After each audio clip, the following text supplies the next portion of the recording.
Menezes still stationary in pit lane, now gets released. And it's going to be very close, but Duman's going to sweep ahead for sure, going to have the momentum and back into second place.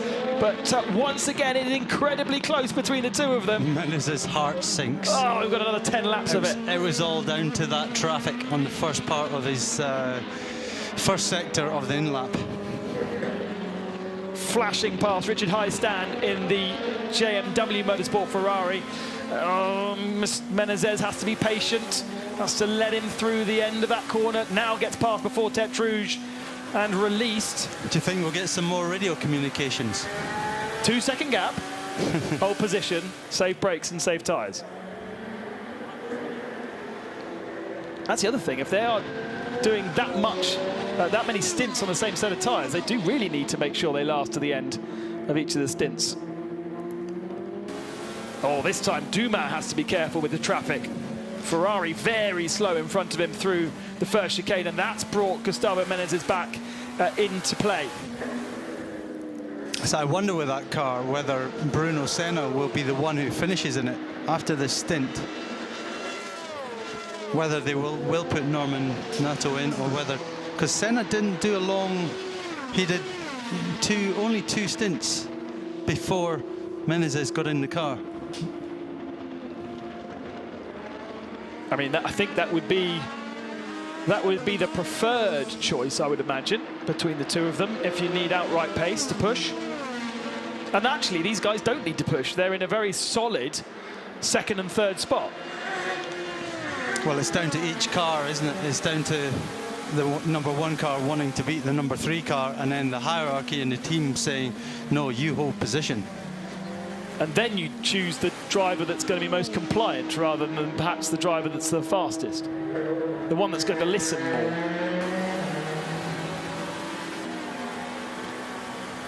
The body language of Rebellion #1 is, I want to get past, I'm faster, let me go. But actually, on the radio, the communications that we heard from Gustavo, he was very compliant. A little bit, let's say, not so positive about his teammate No. and his driving. Trying to find other ways to skin the goose.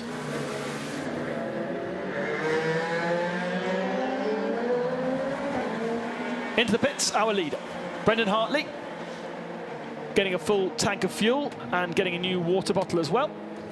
And he's getting a set of tyres. Wonder if that means he'll be getting out of the car, or he just gets a set of boots to play with.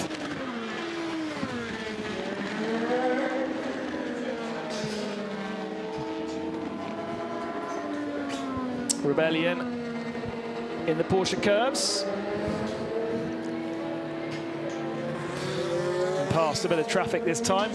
It's that tantalising apprehension of what might happen next. When you've got two cars on podium position so close together with the constant ebb and flow of traffic. Less than 3 hours remaining of this 88th running of the Le Mans 24 Hours, and we have a fight for second position overall between the two LMP1 Rebellion cars. We also have a good fight by the end, I am sure, between Aston Martin and Ferrari in GT Pro. Right now, there's big gaps between them as they cycle through the different stages of their pit stops. I don't quite agree with Gustavo's explanation of the Roman's driving. For me, I just see Roman cruising round, actually, and I see Gustavo pushing quite hard. Well, he's going to use every advantage he can get, and if words are his advantage, then he'll try and use them as well. I mean, even that gap now in Sector 1, into Sector 1, he's crossed the 1.3, so he's not doing what the team are asking him, and you can see him, he's pushing and just attempting to catch back up with his teammate. Well, Roman is still taking the toe off the Ferrari there, so it's not like he's... No, true. That's not the car language of someone who's cruising. I wonder what this message is. Rebellion #1, team radio. Just a reminder, lift 7, save the brakes, hold position, and leave a gap. Now brake situation is worse than the system car.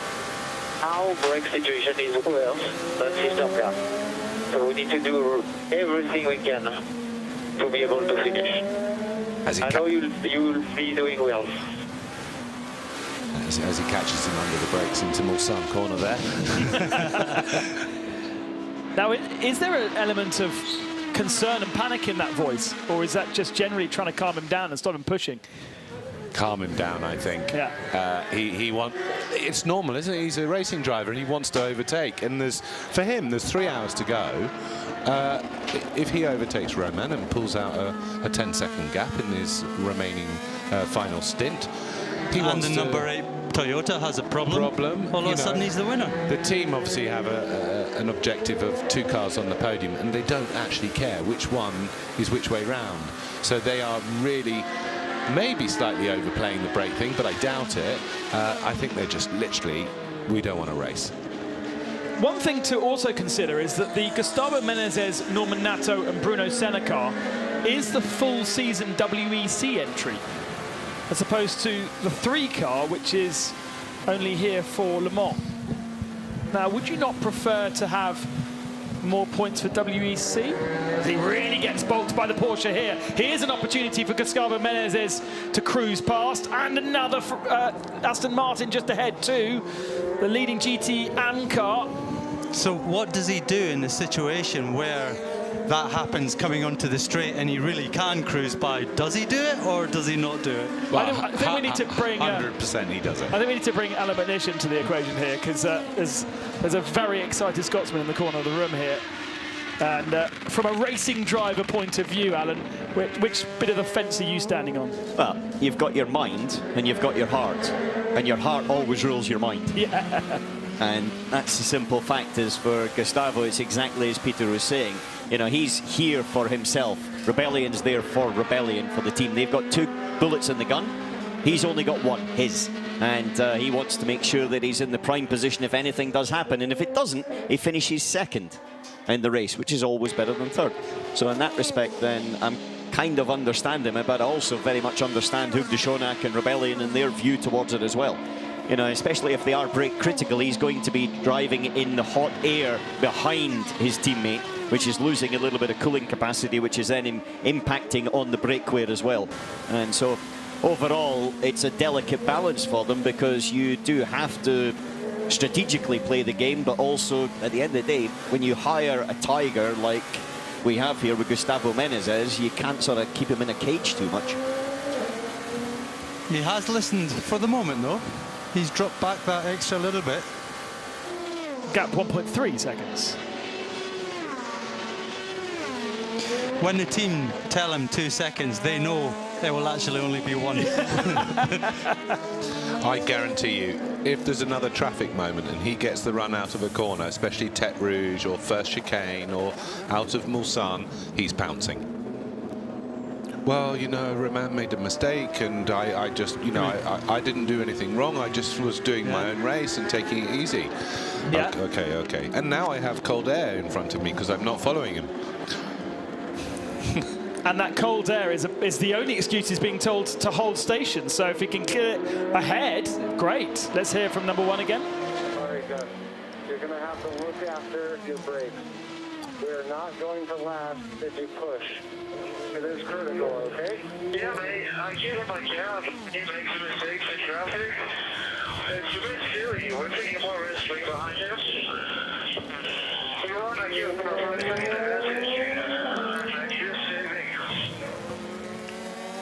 So they've moved the message up the chain of command at Rebellion, away from the engineer. That was So team manager. that message will have come, you know, obviously that's delayed. That's after that little melee towards the end of the last lap. And hence his big back off now. Yeah, now it's 2 seconds. Now it's 2 seconds. Well, it's only taken 8 laps. But it has taken a chain of command to change, to get the message across.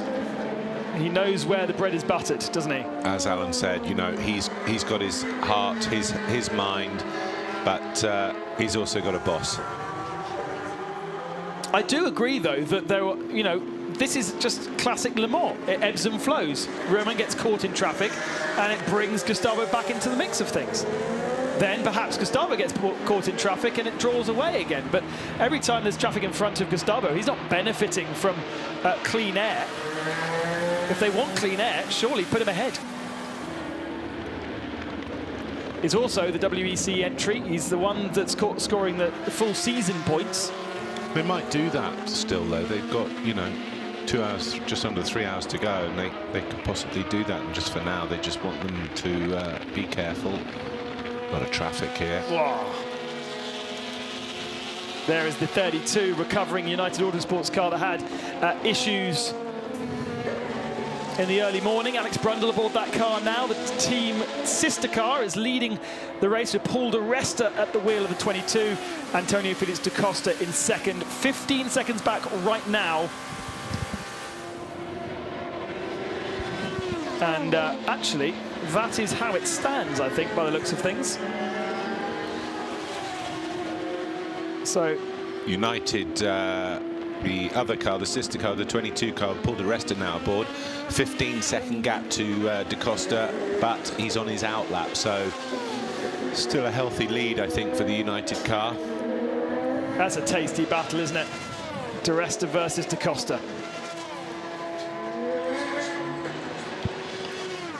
Yeah.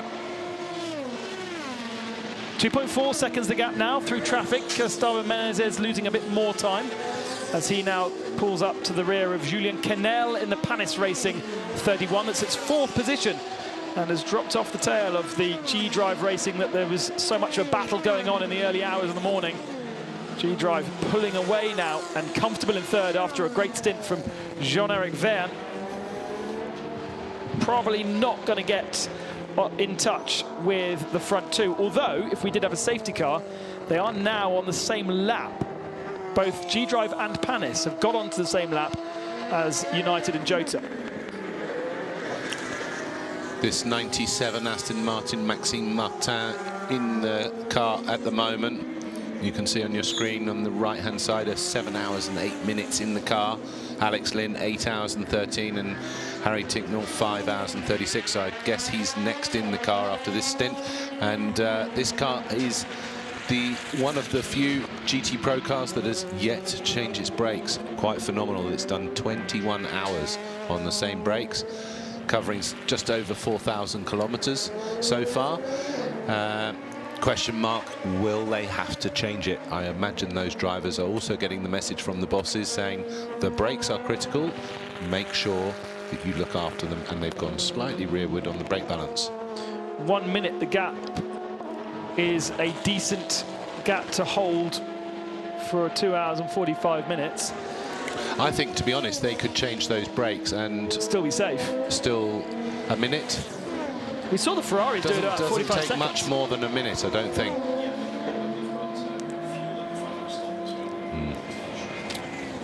Aston Martin, Ferrari in the GT Pro category. Porsche really haven't showed. They've had issues in both the 91 and the 92 cars that are still circulating, but power steering, just the tip of the iceberg for both of those cars. The malady of issues, and really have never been part of the party. Didn't have the straight line speed in the early part of the running.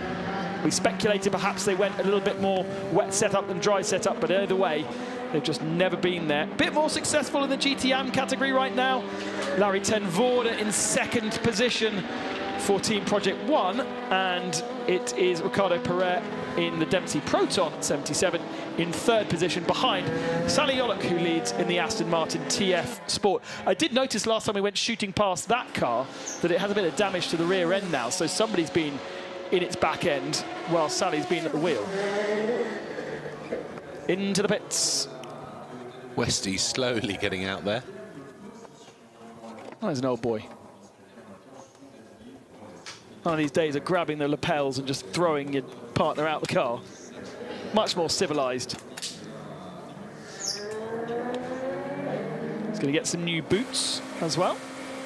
Marco Sorensen in the car. Both him and Nicky Tim have gone for sort of retro helmet designs, haven't they, this year?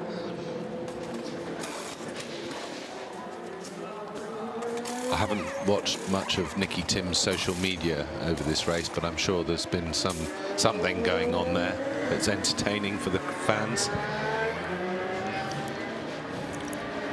We've got a yellow flag down, well, at the Ford chicane, actually, just outside our window. Oh, no. 99. Plenty of Dempsey Proton cars been in the gravel down there. Who's that in the gravel? And that Yes, is who is it? Vitakorn. Vitakorn. Yeah. Oh, that's a shame. They were running well. 6th place overall in GTM. Here he goes. Lose the car under braking. Actually, no, over the curbs into the first part. Paul Dell'Alana's corner. He has kept it out the gravel, so in theory, if he gets that started again, he won't be. We won't be bogged down in gravel, and he has, but he's chosen to use the gravel to drive over. Brilliant. There is a small access road just there, so if he carries on, he could just about get away with it, but he's got the lock on full left. He's fancying a spin turn to the left. Maybe he's stalled again. So if we need to get a tow truck out to retrieve him, that then means a proper slow zone. The tow truck is on its way. It's just outside our window here. Tiredness could be coming in to some of the drivers now. 11:45 in the morning on Sunday. Oh no, he's got going. If I'm honest, I think that's a procedural thing in the car. There's a certain procedure you need to do in the modern day Porsche to get the car to move again after you've spun it. Oh really? Yeah. A reset? Not a reset, but if it's like the GT3 car, and I'm not 100% sure it is, you can't just, it's not just a case of push the button, put the clutch in, select first gear and off you go, because there is no clutch essentially. Or the clutch is integral to the car. There's no third pedal in the car. Ah, no. If it's like the GT3. So how do you operate the clutch? Hand? There's 2 go paddles above your gear shift on the steering wheel. But I'm not 100% sure the GTE is like the GT3. But it's a pretty new car, isn't it? So I would imagine it is. Yeah. They're the same. They were both brought out at the same time, the new one and the new GT3, no? Yeah. He's got it going. But, or is he stuck? Watching the 22, the leader in LMP2, as the Goodyear Zeppelin. Phenomenal thing. Graham Goodwin was lucky enough to go for a ride. I've seen the pictures. A fantastic view. And the female pilot in this array of electrical screens looked like the real no James Bond old airship. It was full electric everything. Phenomenal machine. And super quiet, apparently. What a view. Well, not the early morning, the late morning now here at Le Mans. A chance to be up above the Circuit de la Sarthe and see the city ticking along on a Sunday, and just outskirts of the city is where we are. How's the averages of Da Costa versus Di Resta? Is this gap coming down? I don't think it is really. It's sort of he's pulled out about 5 seconds last time I looked. Di Resta over Da Costa. Well, this is the first lap out the pits for Da Costa, isn't it? He hasn't yet completed a full lap. Well, just sort of like the last 3 stints. I think the United car is just a little bit quicker, isn't it? It is, yeah, maybe. Not much, but half a second to a second on average. Yeah. Of course, the biggest difference, same car, same engine, same everything. But the tyres that are the only things in contact with the road are different. Goodyear, of course, in their first year back at Le Mans for many, many years. And Michelin, this is almost Michelin's home ground, isn't it? It's like a home match. Goodyear slightly playing away and still got a bit to learn, perhaps. But still not a bad effort to finish P2 in your not debut year, but first year back. If you finish P2, 2 Yes. hours 40 minutes to go. Another little mention, I've just seen going to the pit lane, is the Richard Mill racing team, Beitske at the wheel. They are now P9 in class, 13th overall. A good effort from the ladies. I don't think I've seen them make any mistakes. The car has been pretty reliable, and they've had a really clean run, which is credit to them, because all three of them are rookies. Yeah, when you don't attract the attention of our TV director and you don't attract the attention of the stewards, it means you're having a nice, solid, drama-free run of things. And we've had a chance to ride on board a couple of times with the 50 machine throughout the night. And as you say, all three lady racers doing a fantastic job. Mikkel Jensen aboard the G-Drive third place car. He's still going fast and trying to make up for lost time. He's not far behind, but about a lap and a half on the leader. And with just over 2.5 hours to go, anything could happen. We've seen plenty of punches. We've seen cars with issues, especially in LMP2. We've seen a high rate of electrical gremlins and just sort of little silly problems, and but things seem to have settled down now. And if you find yourself off the racing line at all, you can see all that debris, which are stones, gravel, rubber, all sorts of stuff there, even bits of tyre that have shattered off cars, so you still have to be pretty careful. Maybe the one thing that's not going to be thrown into the mix here is weather. It's possibly the first time I've said that whole race, but it just doesn't look like any storms are coming. According to Jamie Campbell-Walter, 10 a.m. this morning. Oh, it's past 10 a.m. Yeah. What's that, 11:50 now? Yeah, but hang on, I said midnight. Yeah, you lot said last night. Well, some of you said 10 o'clock last night. At least I said 10 o'clock today. But it hasn't come, and in fact, it's quite a blue sky. Yeah, it doesn't look like it's going to come. So, yeah, a big weight off for quite a few of the teams. Of course, some of the teams that maybe got a bit hampered earlier on would like to see that rain just to mix things up again.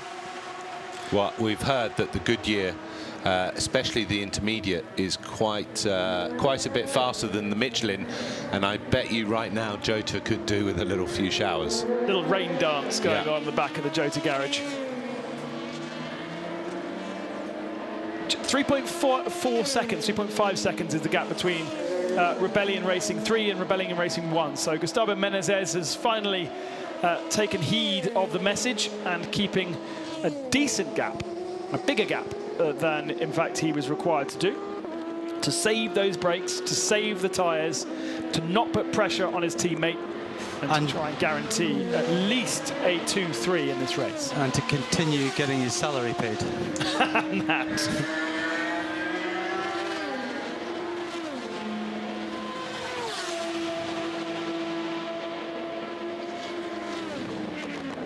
Getting a chance to watch the Richard Mille women with Beitske aboard that car. She was the late addition to the squad after Catherine Laird broke her leg at Puerto Rico.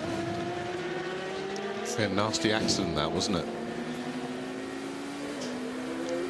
it? Do you know how she is now? I mean, that was a few weeks ago now, wasn't it? Yeah, she's recovering. She was in pretty good spirits even directly after the accident, and I'm sure she's been watching, so we wish you well, and I'm sure you'll be gagging to get back to Le Mans next year. Oh dear, traffic, slow-moving AMS. And this is... Yeah, and you don't want to go here, so outside is the place to go if you're going to go. But you've got to go, and you've got to get your nose in front before the circuit goes left. Yeah. She manages that. Okay, that's a nice clean move. That was the one thing we saw in the middle of the night when we did ride on board with Tatiana Calderon, I think it was. Just a little bit cautious in traffic when she was in a battle with another car, and it ended up losing that car a place at that time. I can't remember exactly who that was battling with, but effectively she just got bulked by traffic. Could have done with being a little bit more forthright, but with that comes risk. Maxime Martin out of the lead Aston Martin. into the cockpit gets Harry Tincknell. This will be, will Harry go to the end? And 2:35. 2:35, no. Mechanic checking brake wear, checking for damage on the discs. Another mechanic cleaning out all the ducting, making sure they're completely clear to get maximum airflow through to keep the brakes and tyres, brakes and discs cool, and we are changing the tyres as well. Credit to the team, they've got their cooling right, and credit to the drivers. If they actually make this race without changing brakes, they will be the only one in GT Pro, and that's quite a feat. It's not an easy thing to do. In the lead of well, they've just lost the lead, haven't they? But credit to them for that's the lead car now. Daniel Serra at the wheel, 51, and the 97 is on his way. Two little lights on the side just in front of the rear wheels. That gives you the position of the car. Gap 21.8 seconds at the last split, but Harry not quite up to speed when that split is registered, so perhaps it'll be slightly larger. Yeah, 23 seconds. But the Ferrari still owes us a stop, so virtually that Aston Martin has a decent lead.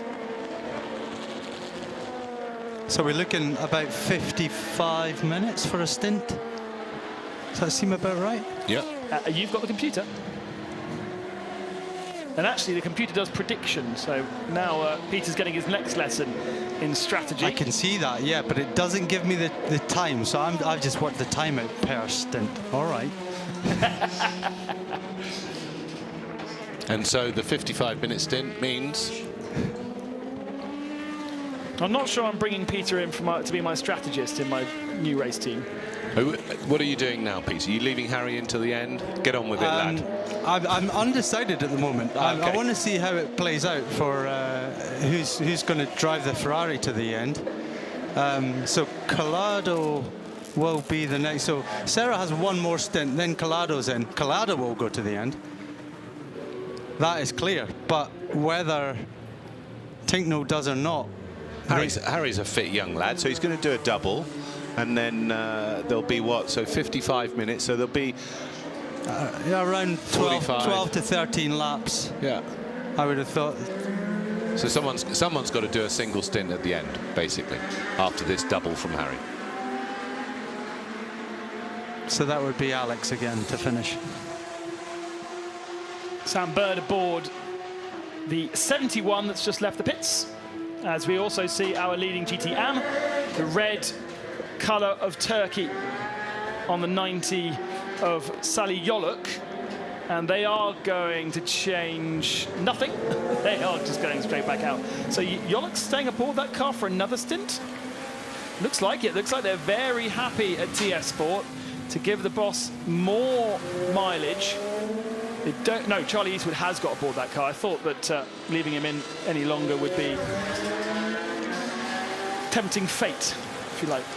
So strategy-wise, for yes, Mr. Strategist. 97 and 51, I'm gradually getting my head around this computer. It's only taking 24 hours, but yeah, I think the Aston team have got it a little bit better than the Ferrari. So the Ferrari are due to finish with 9 laps, whereas Aston are due to finish with 13 laps, if this is to be believed.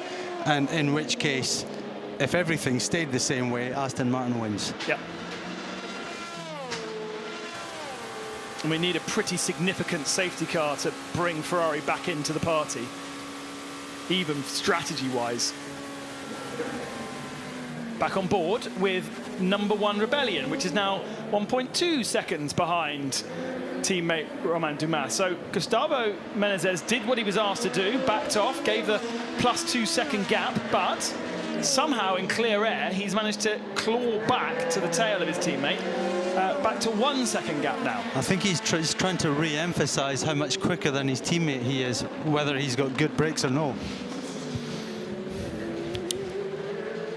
And we're talking about... did I miss something? Did he just say, can you get that mobile chicane out of my way? Romain Dumas, a two-time winner, no? With Audi. Two-time overall winner. With Audi in the R18, wasn't it? He's also won... Or the R15, I think he was. So we need either Graham Goodwin here or Martin Haven for that malarkey. No, Haven wouldn't know that. I think it was the R15, his Goodwin first win. would definitely know that. No, I'm pretty confident. He also won in class. Audi R15. I was right. Porsche 919. Yes, I remember that one. And Porsche 911 RSR. So, three different cars. The R15 for me was always a bit of an ugly car. I remember it had those sort of two, the crash box at the front, it had those sort of two pointy bits at the front. Yeah. It was a bit of an ugly car from the front, but successful. Alec Manish, as you can imagine, has stepped out of the box at that Well, moment. that's why I'm talking about it now. Yeah. But to tell a team of drivers that have never stepped on the podium at Le Mans to hold station rather than to fight for another position is a tough pill to swallow. But as I say, as we've mentioned already, this is the full WE season entry, and there is still a race to go in Bahrain. Traffic for Roman here. Look at Gustavo, he's lining up the exit. Not quite No, close not enough. And the last thing the team wants is for a brake failure somewhere down at Mulsanne or something, for that car to just spear off into the wall, end the race after 23 hours, say. So that's why they're telling Gustavo to be so careful with his brakes right now. Of course, Romain Dumas is partnering up for this race with Louis Delatraz, and Louis is a rookie here, so it'd be Romain's third win in, sorry, not win, he's a multiple podium across all platforms, isn't he, GT and LMP1, but it would be Louis Delatraz's first podium and first race. That's a good warm-up. So the Nish is about to show us the same warm-up. that #1 Rebellion Racing, Gustavo Menezes, Norman Nato and Bruno Senna, has taken 2 victories in the WEC season that we are in at the moment, in Shanghai last year and Kota at the beginning of this year before we went into lockdown. Do you think we're going to, just on a different, do you think we're going to get another radio communication shortly? Yes. Yes. 100%. Almost certainly. Manu will be in the truck listening intently to the radios of... We haven't had anything from 3, though. It'd be interesting to hear if they're being told anything different. Because the thing is, Gustavo, he's not even pulling out of the dirty air. He's just driving in the slipstream. He wants the toe. Norman Nato with his helmet. He's going to be getting into that car for the end of the race by the looks of things. Questioned whether he was getting in the previous stint, but Gustavo's staying in for a 5th. This was his 5th? That was the 5th, yeah. So it would be very interesting to have a wee hidden camera in their truck when Gustavo gets out and they have a conversation. They have a conversation. They've already had a conversation with Norman Nato, that's for sure. Pit stop of 95 under investigation. We've seen that a couple of times for the 95 crew. Don't know if they've actually picked up penalties for it, but it is under investigation right now. GT traffic. So Romain due in this lap. Into our Nage. Now this is getting in their way, the Porsche. Oh, and gets in the way of Gustavo through the Arnage corner and just releases Romain for just a few moments.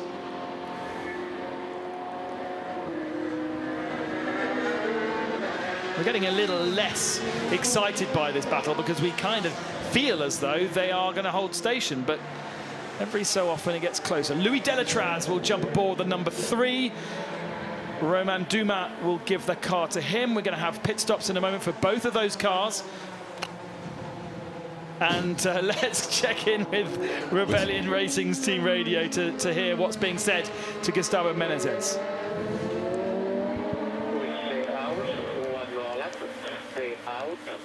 Yeah, I understand. One more lap. Yeah, so this is the opportunity once again. Last time he was scuppered by traffic through here. This time it's a much cleaner track ahead of Gustavo Menezes, and he really needs to push now to make the difference. This is his last opportunity in this 24-hour race to make a difference and to put that #1 car ahead of the #3. As it trundles down pit lane, Romain Dumas will jump out of the car, and Louis Delatraz, rookie here at Le Mans, but virtual 24 hours winner, will jump aboard. Full service for Rebellion #3. So in 1 lap from now, we expect the same full service from Rebellion number 1. Yep, they are exactly on the same strategy. And Gustavo Menezes a 31.9 through the first sector. That's 0.2 off the ultimate best that Rebellion 3 have managed throughout the whole of this race. That is fast. We'll have to keep monitoring that as the tyres now get bolted on. New Michelins, those ones will stay on till the end of the race now, I suppose. There's discussions at the back of the garage. Oh, bit of oil going in as well there. Oh, now if they have to do that, will they do that with both cars? And he stalled it. Oh no. We saw Romain Dumas have trouble getting the car away before, and this could be second place. It just is not moving forward. It's creeping forward. Now perhaps it's a go. And Dumas watching his car effectively lose second position there. Surely when this all shakes out, it's going to be advantage 3 once again. Advantage 1. Advantage 1, yes. On board with Rebellion 1. A 76.9 through sector 2 for Gustavo Menezes. He doesn't need to push as much now. If everything goes correct in his pit stop, he doesn't need to push. He'll inherit that second position. He's pushing. He probably hasn't been told, though, has he? No. Well, maybe now his engineer might say, OK, mate, no stress. Bit of a download going on for Romain Dumas. I think Romain was not aware of all the communication behind him, and he's being updated, let's say. What's he got on his back there? A little patch on the lumbar support. Yeah. And all the various members of the Rebellion team giving him all the information that has been happening over the last couple of hours. He's been in the car because he's about to talk to the media, and they want to make sure that the story is correct. As we now watch the 1 car through the Porsche curves, he's had a remarkably clean lap, Gustavo Menezes, and he will be diving into pit lane shortly to get a full service on that car. One last bit of lappery to do, slot right, and into the pits for the number 1. Handing over the car to Norman Nato. Now, if I was going to choose between the two, I'd certainly say Delatraz over Nato in terms of pace. Certainly that what we've seen here at Le Mans this week. But it will be... That's a phenomenal quadruple... no, 5 stints. 5 stints. That's a good effort. And always putting pressure on Dumas, despite the wishes of the team. They are still apparently limited by those brakes. That problem was probably down to a clutch problem. Needs a bleed or something. Norman Nato gets in. Of course, this car could also have a problem pulling away. And remember, there was a short hold also for topping up the oil.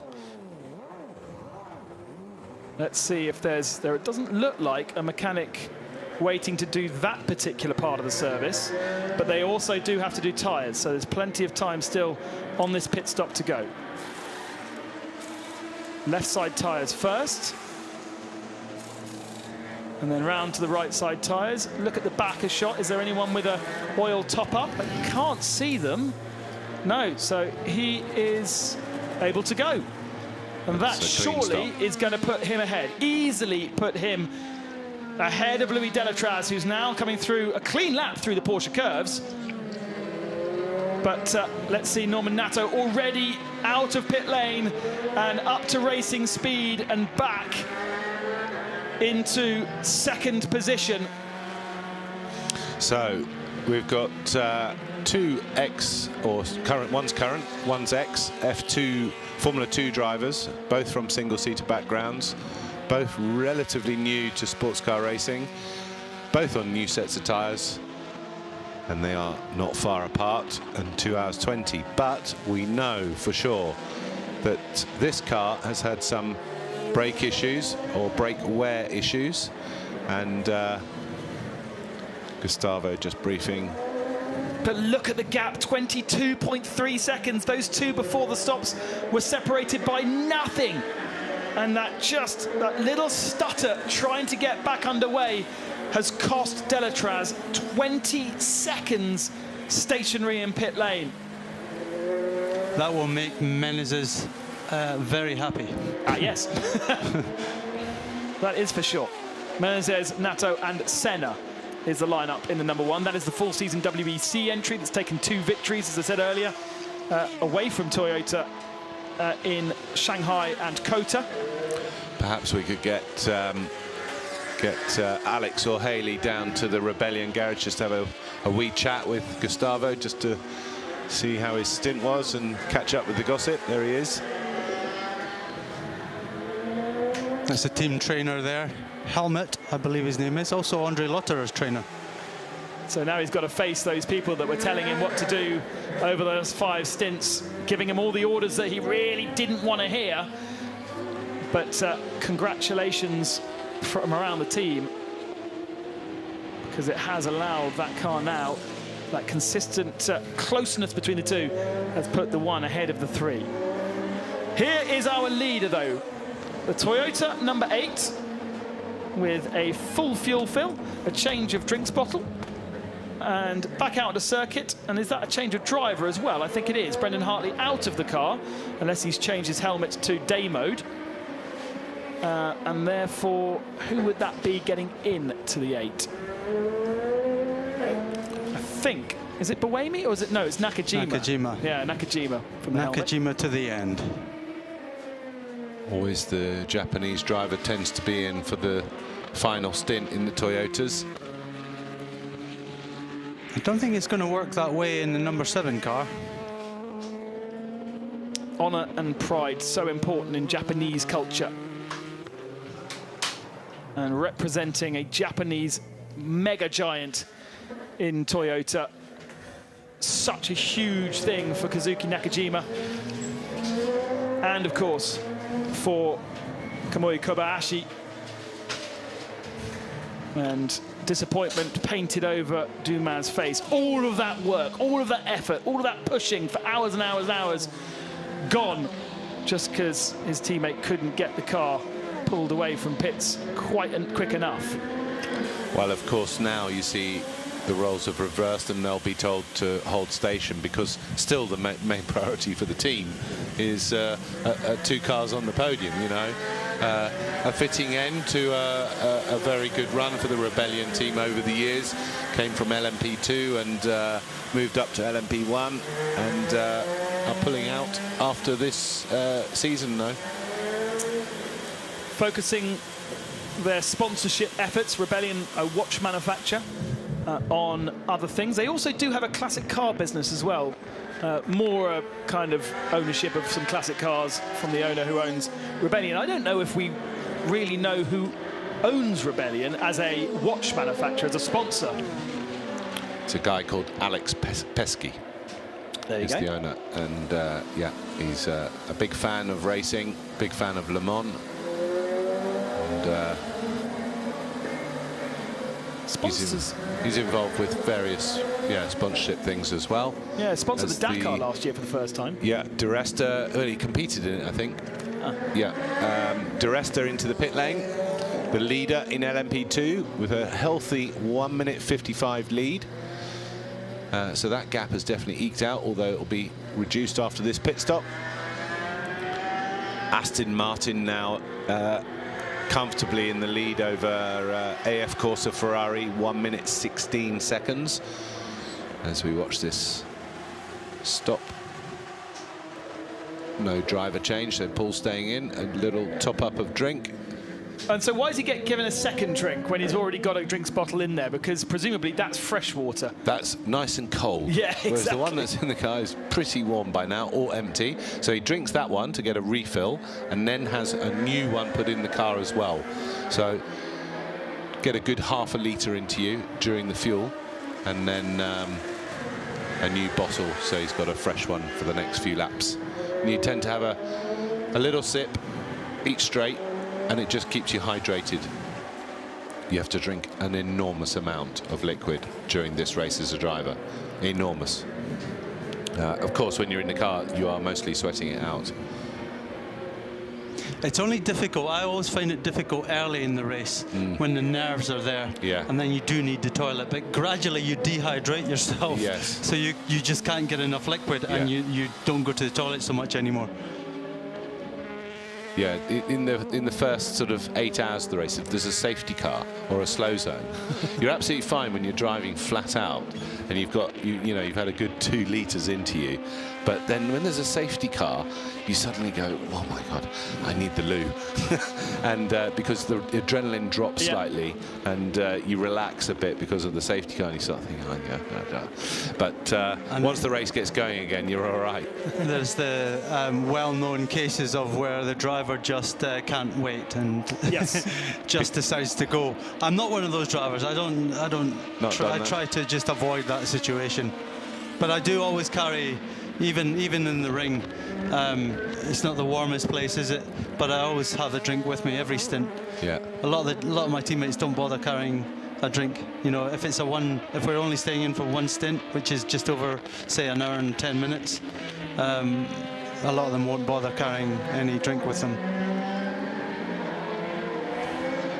Da Costa still in the Jota Sport car, second place, LMP2, 40 seconds behind. De Resta is on his outlap now, and he's been pumping in some pretty good lap times. Last one, 31.0. Fastest lap for the Thomas Laurent car, 29.7. Another fastest lap for Ben Hanley in the Dragon Speed car, down in 14th place at 29.5. Thomas Laurent, of course, was meant to be a Peugeot factory driver, and they pulled out. And he was left high and dry, so he's been driving in LMP2 since, a very accomplished driver. That's the first track warning sign I've seen for a long time, car 35. Kazuki Nakajima aboard the number 8, leading Toyota Gazoo Racing. Let's go into radio and have a listen to what he has to say.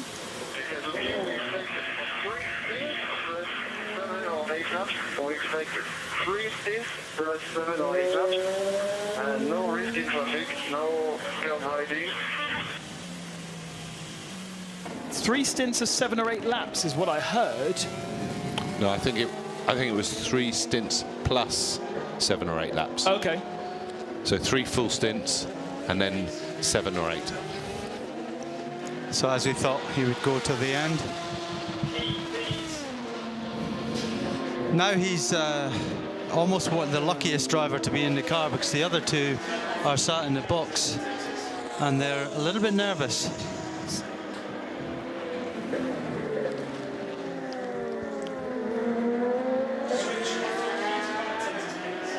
Alex Wirtz there on the right-hand side, ex-Toyota driver.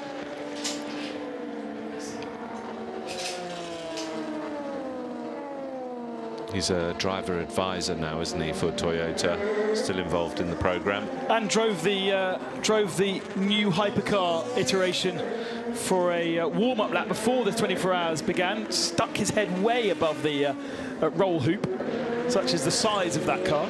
And delivered the winner's trophy. Yeah. And with all of that colour, the disguised colour on the car, and then his very flamboyant helmet, it did look a bit of a mess. Yeah. His 2 sons racing in karting, or 3 sons. I think only 2 are in karting though. Both with similar designs from Dad. Dad is one of the few drivers out there, Alex Wirtz, who paints his own helmets. This car is going into the garage. This car is going into the garage. This is the Cool Racing at 42 of Antoine Bourgas. It's 8th position in LMP2 right now.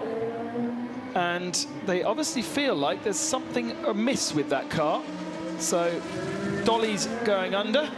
It'll get spun around and put into the garage. And let's keep an eye on to see what's going on. I mean, it's not hugely in the fight with anybody. It's got a lap to the Richard Mille by Scavissa. And yes, the discs are waiting for him. Anthony Davidson back aboard the Jota Sport Antonio Felix da Costa car. Lucky Antonio was wearing a helmet there because he headbutted our cameraman straight plump into the lens. Davidson then taking Jota to the end, presumably with 2 hours and 10 minutes remaining of this race. He'll be, well, it's a battle of the Sky TV presenters then, isn't it?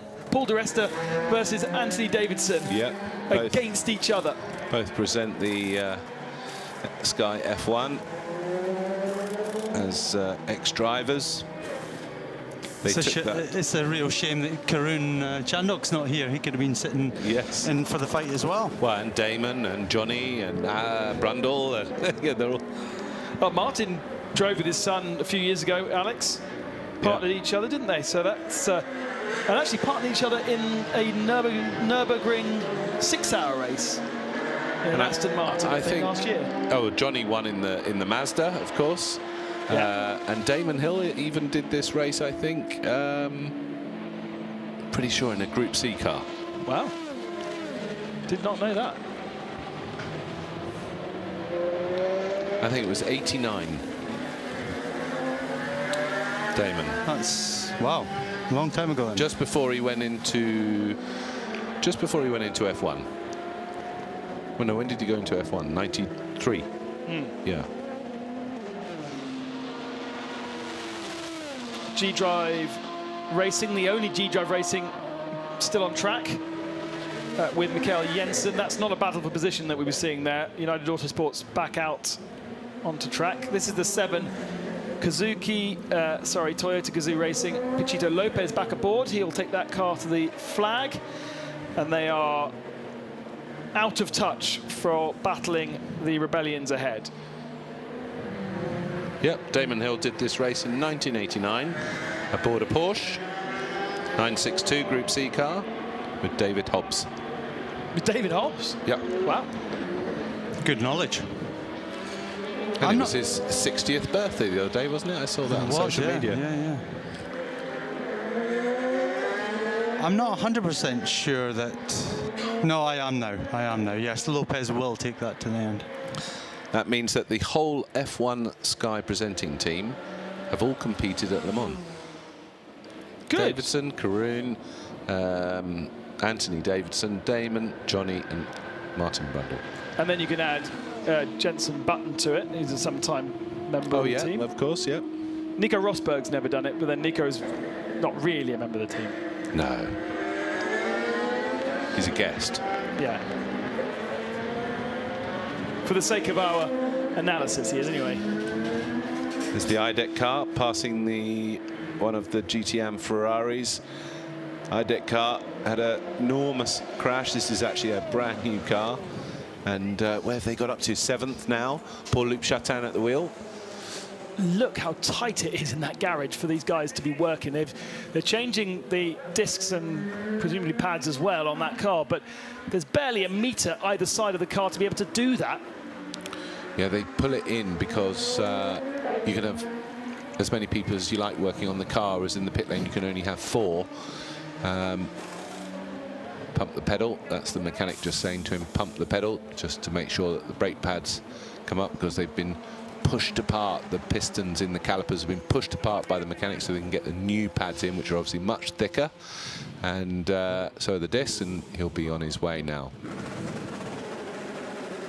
Now, presumably that isn't a scheduled change. That's kind of a feel, and yeah, okay, we're going to have to do it. We were trying to get to the end without doing it.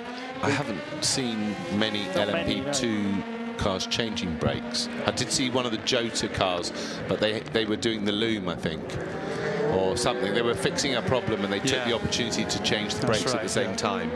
But I haven't seen many change the actual brakes just because of wear.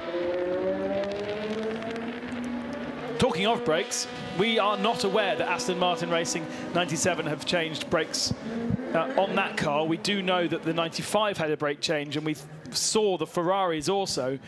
Harry Tincknell has a 1-minute 15-second lead over Daniel Serra.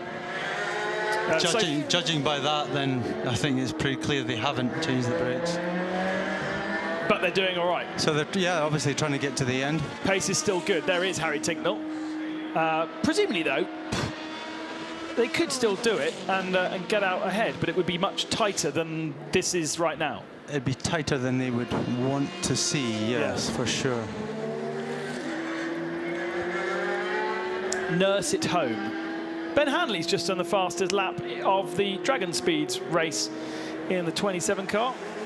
Very close to that Dragon Speed team. He raced for them in the Indy 500 a few months ago, or not less than that. Here's Pachito Lopez in the 7.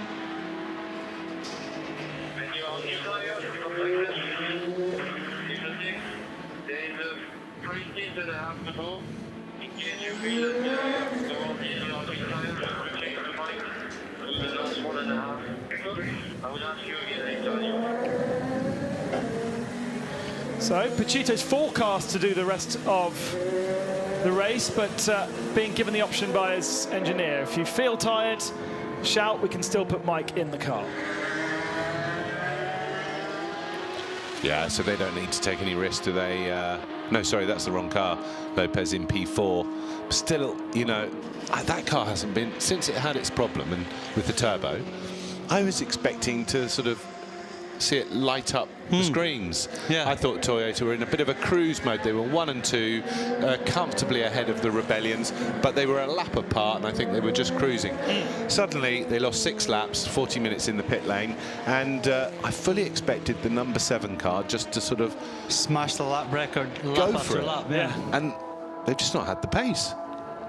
And nobody's got anywhere close to Bruno Senna's lap 4 fastest lap. Yeah, that's very unusual for a lap on lap 4 to actually still stand now. Because that's not happened in any of the other classes. LMP2, we're still seeing fastest laps. In GT-AM, in GT Pro, we are seeing fastest laps. We saw Alex Lynn earlier in the night, about 3 or 4 hours ago, setting 4 fastest laps, one after the other. LMP1, it's not happened. So we're just having a little look at Gustavo Menendez, having a bit of a debrief with his boss.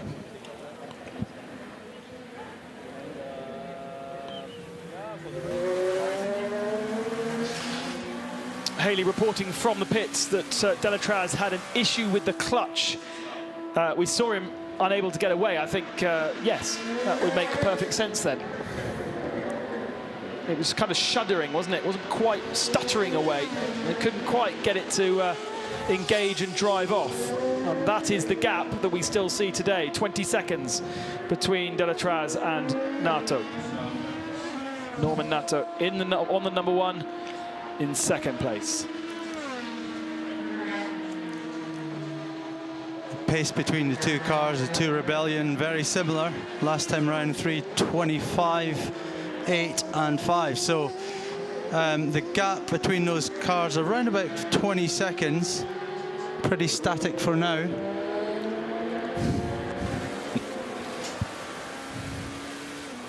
There is a little battle going on in GT-AM for the final podium spot. Matt Campbell putting some serious pressure now on Nicholas Nielsen. The gap is about 4.5 seconds, but he's been clicking away at that gap, and at the moment we have Aston Martin, Porsche and Ferrari in the top 3, but the Dempsey Proton 77 has been up as high as 2nd in that category and is now fancying a chance to get back into the podium. I don't think he's got the chance to get back into 2nd. That's been some very strong stints from Larry ten Voorde in the 56 car to get them back very much into the mix of things, but look out for Matt Campbell in the Dempsey Proton 77 versus the 83 of Nicholas Nielsen AF Corsa. 2nd position, Daniel Serra in the Ferrari AF Corse Pro car.